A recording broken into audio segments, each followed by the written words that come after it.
আসসালামু আলাইকুম, সকলকে আমন্ত্রণ আনন্দ টিভি রাতের সংবাদে। আপনাদের সঙ্গে আছে আমি সুমাইয়া আজাদ। মেজর সিনহার সহযোগী শিপ্রা দেবনাথের ডিজিটাল আইনের দায়ের করা মামলার আবেদন গ্রহণ করেনি কক্সবাজার সদর মডেল থানা পুলিশ।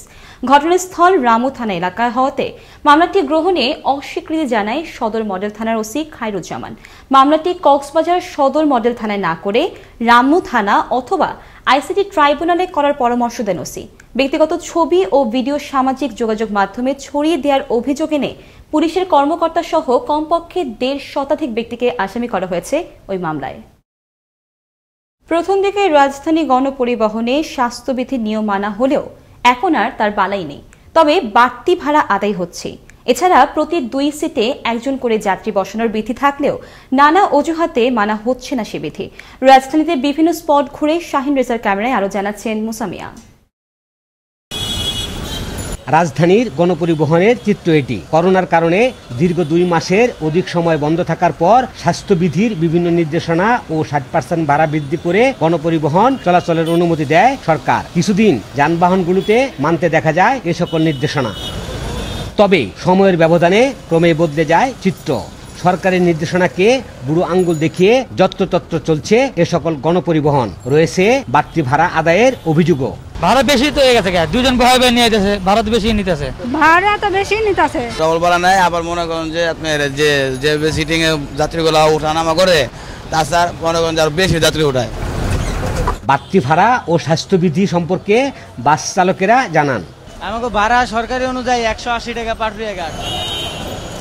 করোনা অদৃশ্য জীবাণু, জীবনের তাগিদে এ জীবাণুর ভয়কে পেছনে ফেলে প্রতিনিয়ত গণপরিবহনে ছুটছে মানুষ। তাই সরকারি নির্দেশনা বাস্তবায়ন করবে বাস মালিকেরা, এমন প্রত্যাশা যাত্রীদের। মুসামিয়া, আনন্দ টিভি, ঢাকা। গাইবান্ধার গোবিন্দগঞ্জ সচেতন মহলের আয়োজনে অবৈধ বালু উত্তোলনে মানববন্ধন ও আনন্দ টিভিতে খবর প্রচার হওয়ার পরে নড়ে চড়ে বসেছে উপজেলা প্রশাসন। বুধবার দুপুরে ঢাকা রংপুর মহাসড়কের কাটাখালী ব্রিজ, বয়লাবাদ সংলগ্ন জাতীয় বিদ্যুৎ গ্রিডের লাইনের সাথে অবৈধ বালু উত্তোলনে ১০টি ড্রেজার মেশিন জব্দ ও সরকারি সম্পদ নষ্ট করে অবৈধভাবে পরিবহন করার অপরাধে মোবাইল কোর্টে একটি জাম ট্রাকের ১ লাখ ও এক্সকেভেটর মেশিনের ২ লাখ সহ মোট ৩ লাখ টাকা জরিমানা করেন উপজেলা সহকারী কমিশনার ও নির্বাহী ম্যাজিস্ট্রেট নাজির হোসেন। ১০টির মতো ড্রেজার মেশিন আমরা ধ্বংস করেছি, জব্দ করেছি।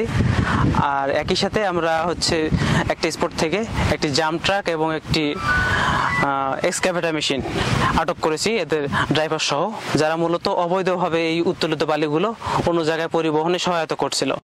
বুধবার সকালে গোপন সংবাদের ভিত্তিতে রাজবাড়ী জেলা মাদকদ্রব্য নিয়ন্ত্রণ কার্যালয়ের সহকারী পরিচালকের নেতৃত্বে শহরের চর কেষ্টপুর এলাকায় শিলা বেগমের বসত বাড়ি তল্লাশি করে ৭০ গ্রাম হেরোইন ও মাদক বিক্রির ২,৪৮,০০০ টাকা উদ্ধার করা হয়। উদ্ধারকৃত হেরোইনের আনুমানিক মূল্য ৭ লক্ষ টাকা। পাশাপাশি বাড়ির মালিক শিলা বেগম, রবিলাল পান্না, লাল এবং সেন্টু কাজী নামের এক নারী সহ ৪ মাদক ব্যবসায়ীকে আটক করা হয়।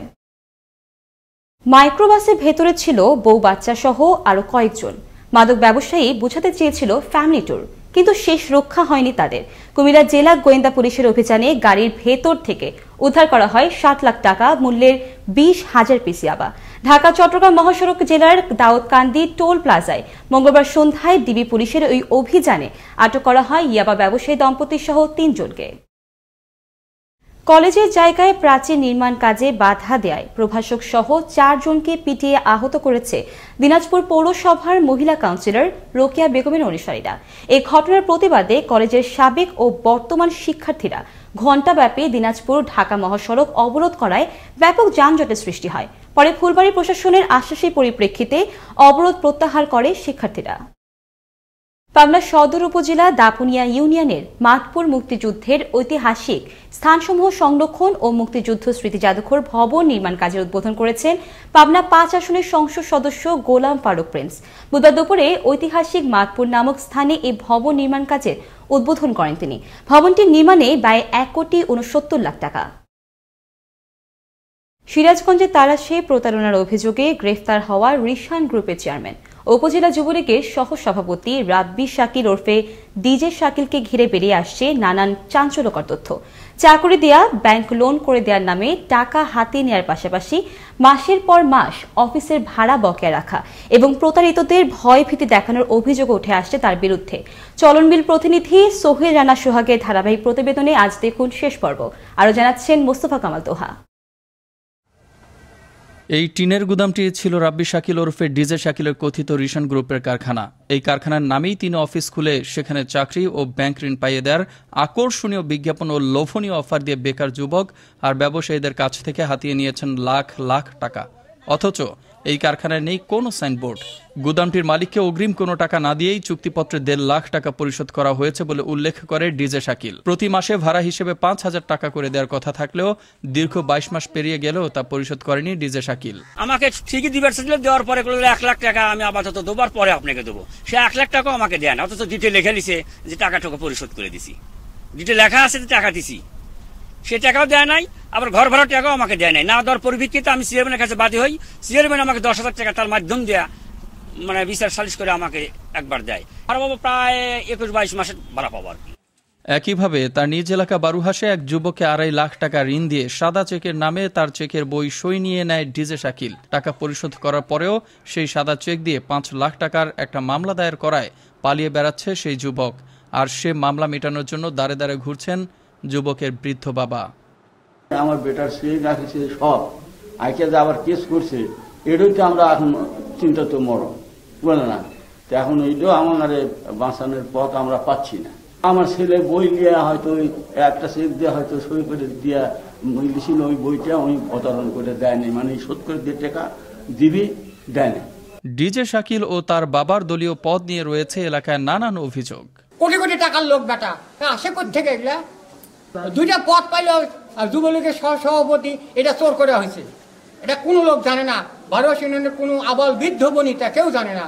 ওই যে কৃষক আর বাবা যে কৃষক লীগের সভাপতি হলো কেউ জানে না। ডিজে শাকিলের উপযুক্ত বিচারের দাবি জানালেন এই জনপ্রতিনিধি। তারা দুই পক্ষে আমার সামনে টাকা পয়সা লেনদেনও হয়ে যায়। সবচেয়ে দুঃখ একটাই যে টাকা আমার সামনে হয়ে গেল, সেই কেসটা উঠায় নেই, ওয়ারেন্ট রয়ে গেছে। এটার একটা প্রতিকার হওয়া দরকার। এমন অসংখ্য অভিযোগ প্রতারক শাকিলের বিরুদ্ধে, কিন্তু অদৃশ্য ভয়ে মিডিয়ার সামনে মুখ খুলছে না অধিকাংশ মানুষই। তারাশের তৃণমূলের রাজনীতির কর্মীরা জানেন না কিভাবে শাকিল ও তার বাবা পেল রাজনৈতিক পদ। মোস্তফা কামাল তোহা, আনন্দ টিভি, নিউজ ডেস্ক। এই ছিল এখনকার মতো। করোনা থেকে আপনি এবং আপনার পরিবারকে সুরক্ষায় রাখতে সরকারি নির্দেশনা মেনে চলুন। জরুরি প্রয়োজন ছাড়া বাসা থেকে বের হবেন না। আনন্দ টিভির সর্বশেষ সংবাদ এবং বিনোদন সবার আগে দেখতে www.facebook.com/anandotv পেজে যুক্ত হন। ধন্যবাদ সকলকে। শুভরাত্রি।